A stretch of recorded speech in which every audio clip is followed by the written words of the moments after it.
24,000 ദിറംസിന് നിങ്ങൾക്ക് ഒരു ഡസ്റ്റർ സ്വന്തമാക്കാം. അതും 80,000 കിലോമീറ്റർ മാത്രം ഓടിയിട്ടുള്ള സർവീസ് ഹിസ്റ്ററി അവൈലബിൾ ആയിട്ടുള്ള GCC സ്പെക് ആയിട്ടുള്ള വെൽ മെയിൻറ്റൈൻഡ് ആയിട്ടുള്ള ഫുൾ ഓപ്ഷൻ ആയിട്ടുള്ള 4x4 ആയിട്ടുള്ള ഒരു വാഹനമാണ് നമ്മുടെ അടുത്ത് വന്നുള്ളത് കേട്ടോ.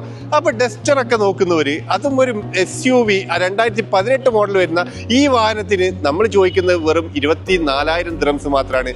80,000 കിലോമീറ്റർ ഓടിയിട്ടുള്ളൂ. അപ്പോൾ ആരെങ്കിലുമൊക്കെ ഡസ്റ്റർ ഒക്കെ നോക്കുന്നവരുണ്ടെങ്കിൽ, ചെറിയ ബഡ്ജറ്റിൽ വാഹനങ്ങൾ നോക്കുന്നവരുണ്ടെങ്കിൽ, ഇനി ലോൺ ആണെങ്കിൽ 3,000 ദിറംസ് കൂടുതൽ സാലറി ഭയങ്കര ആർക്കും ഫുൾ ഓൺ ആയിട്ട് നിങ്ങൾക്ക് സ്വന്തമാക്കാം. മന്ത്ലി വെറും 450 ദിറംസ് മാത്രം മുടക്കിക്കൊണ്ട് ഈ വാഹനം നിങ്ങൾക്ക് സ്വന്തമാക്കട്ടെ. അപ്പോൾ ഇതുപോലത്തെ ഒരു വാഹനങ്ങൾ വാങ്ങിക്കാൻ ആഗ്രഹിക്കുന്നവരാണെങ്കിൽ തീർച്ചയായിട്ടും നമ്മൾ ഈ കാണുന്ന നമ്പറിലൊന്ന് കോൺടാക്ട് ചെയ്യുക. കൂടാതെ നമ്മൾ ചെയ്യുന്ന വാഹനങ്ങളൊക്കെ അപ്ഡേറ്റ്സ് കിട്ടാൻ വേണ്ടിയിട്ട് നമ്മൾ വാട്സപ്പ് ഗ്രൂപ്പ് ഉണ്ട്. ജസ്റ്റ് നിങ്ങൾ വാട്സപ്പിൽ ഗ്രൂപ്പ് എന്ന് മെസ്സേജ് ചെയ്താൽ ലിങ്ക് കിട്ടും. ലിങ്ക് ത്രൂ ജോയിൻ ചെയ്യാൻ പറ്റും. നമ്മൾ പ്രീമിയം വെഹിക്കിളും നോൺ പ്രീമിയം വെഹിക്കിളായിട്ടുള്ള ഒരുപാട് വാഹനങ്ങൾ നമ്മുടെ അടുത്ത് അവൈലബിൾ ആണ്. അപ്പോൾ നിങ്ങൾ ബഡ്ജറ്റിനനുസരിച്ച് ഏത് വാഹനങ്ങളാണ് നിങ്ങൾ നോക്കുന്നതെന്ന് മെസ്സേജ് ചെയ്താൽ നമ്മുടെ അടുത്ത് അവൈലബിൾ ആയിട്ടുള്ള വാഹനങ്ങളുടെ ഡീറ്റെയിൽസ് ഒക്കെ അയച്ചു തരും. അപ്പോൾ വാഹനം വാങ്ങിക്കാനും കൂടുതൽ ഡീറ്റെയിൽസ് അറിയാനും ഈ നമ്പറിലൊന്നും ബന്ധപ്പെട്ട് നിങ്ങളുടെ വാഹനങ്ങളോ സ്ഥാപനങ്ങളോ നിങ്ങൾ വീഡിയോ സപ്പോർട്ടോട് വിൽക്കാൻ താല്പര്യമുള്ള ആൾക്കാർക്ക് നമ്മളെ കോൺടാക്ട് ചെയ്യാവുന്നതാണ്. Thank you for watching.